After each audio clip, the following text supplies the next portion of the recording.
जय हिंद दोस्तों। ये आपका टेस्ट पेपर है जिसको हम लोग सॉल्व करने जा रहे हैं। तो देखिए, इसको सॉल्व करते हैं ताकि आपका क्लास में टाइम बचे और यहाँ पे आपको मैं करवा पाऊँ। देखिए, जैसे प्रश्न लिखा है कि 3291 सेबों को 32 पेटियों में बराबर बराबर रखा गया है। एक पेटी में कुल सेबों की संख्या बताइए। दोस्त देखिए, अगर मान लीजिए प्रश्न को छोड़िए थोड़ी देर के लिए, मान लीजिए आपके पास 20 सेब होते और 5 पेटियां होती, तो आप तो बहुत जल्दी बता पाएंगे। कैसे कहते हैं कि 20/5 यानी 4। एक पेटी में कितने सेब रखते हैं? 4 सेब रहते। तो ये तो एग्जाम्पल है। इसी प्रकार हम लोग इसको कर देंगे कैसे कि कितने सेब हैं आपके पास? आपके पास टोटल है 3291 सेब।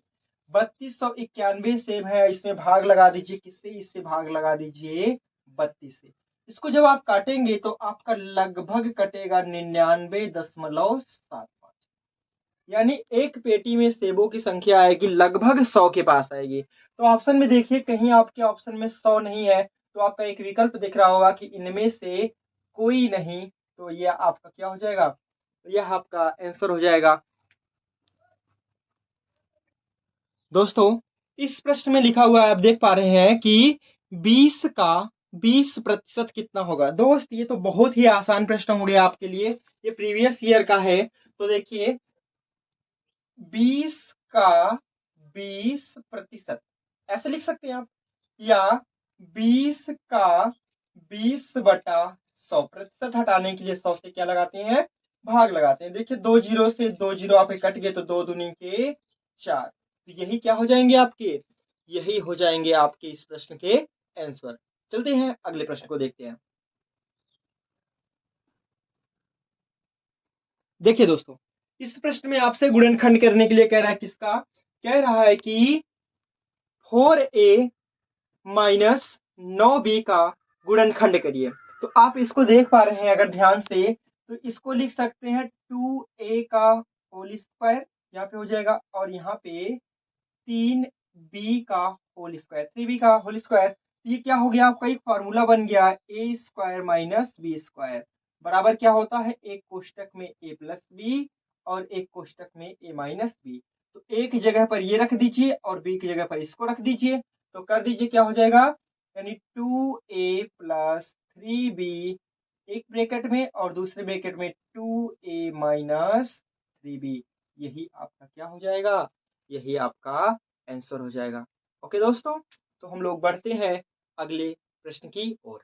देखिए क्या है वो आपका अगला प्रश्न। देखो दोस्त, आपके पास बहुत ही खूबसूरत प्रश्न लिखा हुआ है।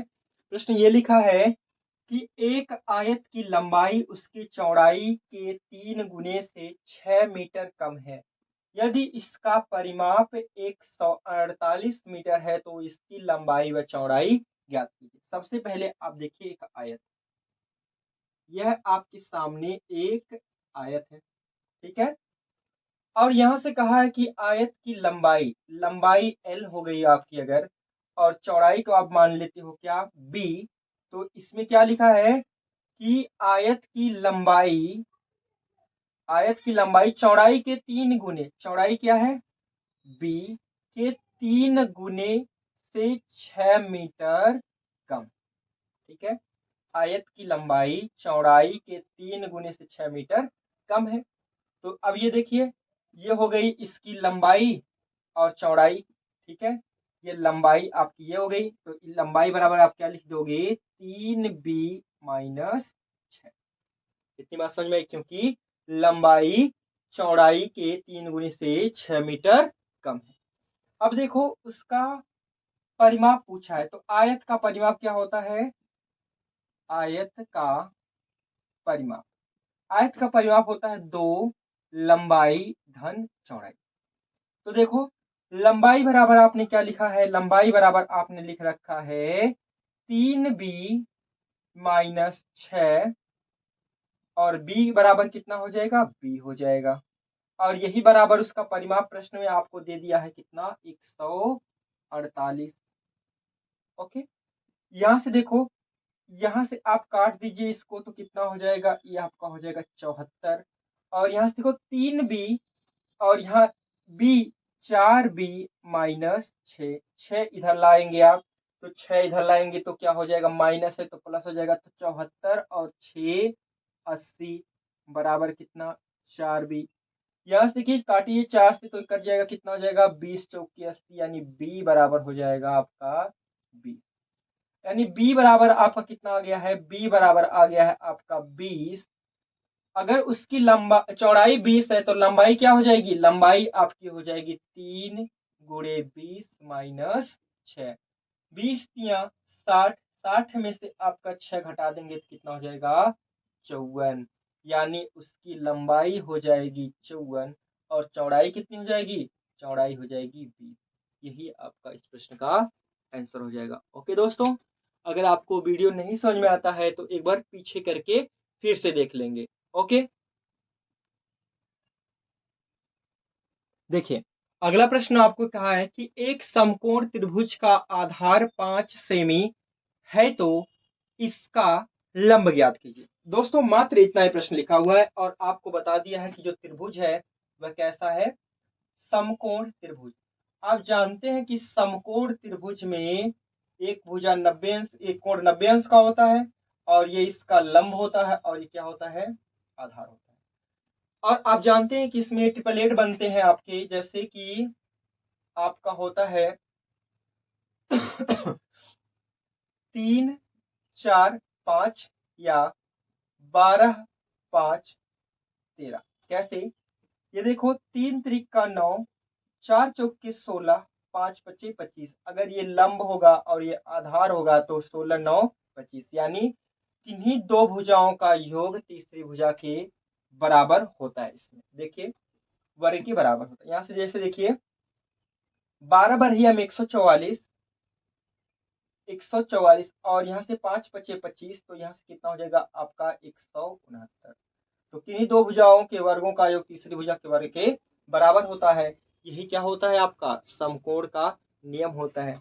तो देखिए यहाँ पे दिया है कि यदि उसका आधार कितना हो, यदि उसका आधार आपका 5 हो, ठीक है। तो अब आधार इसको मान लीजिए आप कितना, ये हो गया आपका लंब और ये कितना हो गया आपका आधार।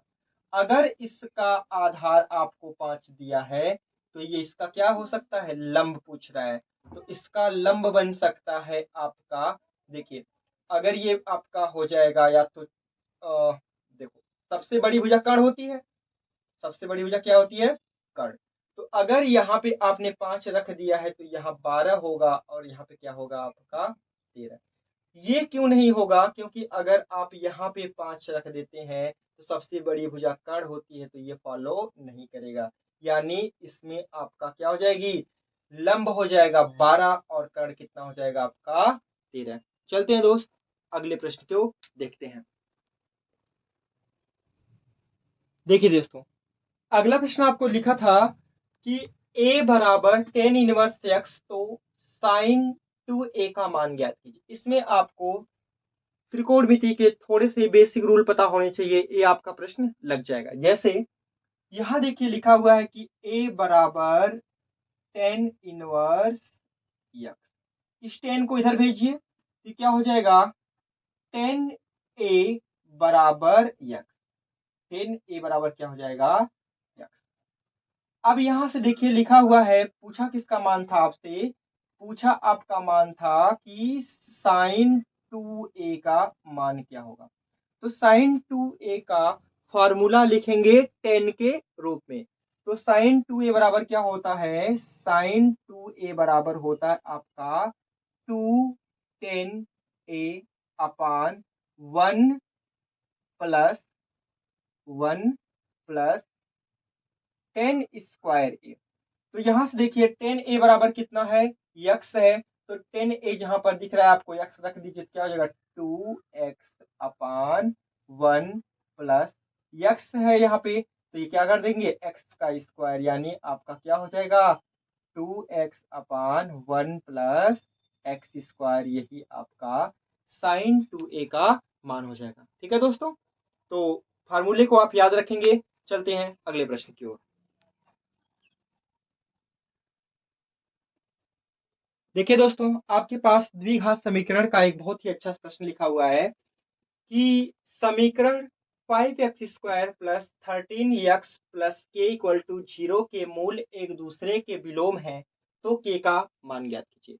दोस्तों सबसे पहले आपका फॉर्मूला यहाँ पे देखो, क्या फॉर्मूला समीकरण देखो क्या लिखा हुआ है, 5x² प्लस 13x प्लस के बराबर 0। तो जो आपका मुख्य समीकरण होता है क्या होता है, ax² plus bx plus c बराबर 0। अगर इसके आपके दो मूल होते हैं, एक अल्फा और एक क्या होता है, बीटा। अल्फा और बीटा होता है तो इसके मूलों का योग क्या होता है, अगर अल्फा प्लस बीटा की बात किया जाए तो क्या होता है, -b/a। और इनके मूलों का गुणनफल बात करें, यानी अल्फा गुणे बीटा बराबर क्या होता है, c/a।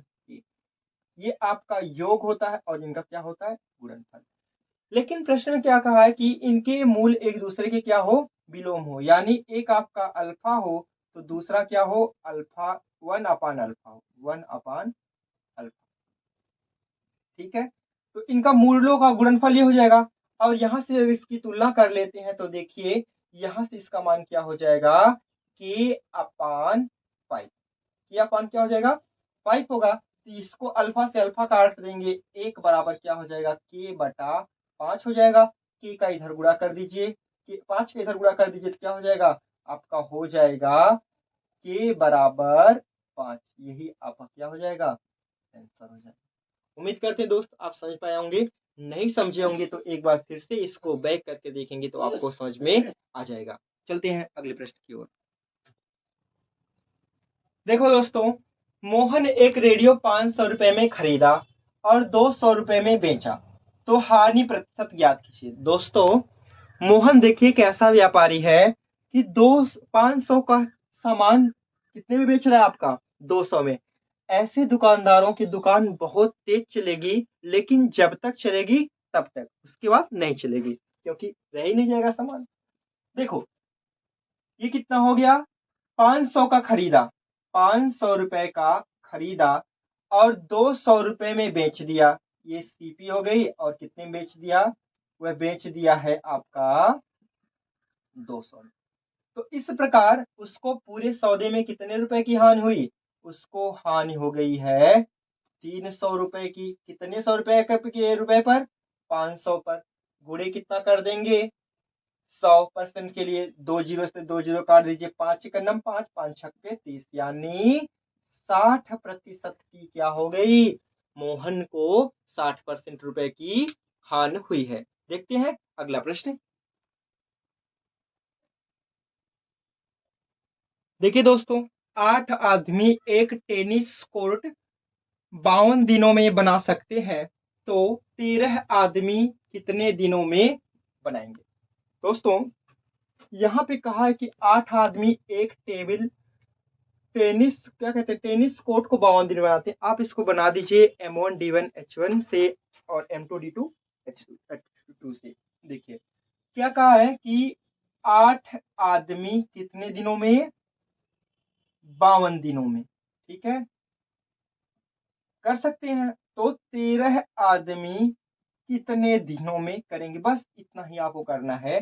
13 एक नम 13, 13 चौका 52, 8 चौके 32, यानी 32 दिनों में 13 आदमी काम को क्या कर लेंगे, कर लेंगे। ठीक है, चलिए दोस्तों, कह रहा है कि 450 मीटर लंबी एक रेलगाड़ी 22 सही 1/2 सेकंड में एक खंभे को पार करती है। गाड़ी की रफ्तार किलोमीटर प्रति घंटे में ज्ञात कीजिए। दोस्तों जब कोई रेलगाड़ी किसी खंभे को पार करती है तो उसे अपनी लंबाई के बराबर दूरी चलना पड़ता है। देखिए यहाँ पे रेलगाड़ी की लंबाई दे दिया है आपको, तो सबसे पहले चाल बराबर दूरी बटा समय। तो रेलगाड़ी अपनी लंबाई के बराबर दूरी चलेगी, यानी 450 मीटर की दूरी चलेगी। और कितने सेकंड में, वह सेकंड की समय ले रही है आपकी 22 सही 1/2, यानी 45/2 सेकंड। ठीक है, तो चाल बराबर क्या हो जाएगा आपका, चाल बराबर दूरी बटा समय यानी 45/2। 45 से 45 काटेंगे ऊपर चला जाएगा यानी 20 मीटर प्रति सेकंड आएगा। क्यों? क्योंकि ये मीटर में था और ये सेकंड में। प्रश्न आपसे पूछा है किलोमीटर प्रति घंटा में। दोस्त क्या करेंगे, 18/5 से गुणा करेंगे, 5×5, 5 चौक के 20, 18 चौक 72 किलोमीटर प्रति घंटा। ओके दोस्तों, तो ये थे आज के पेपर के आपके सवाल। पढ़ते रहिए, रिवीजन करते रहिए। जय हिंद, जय भारत।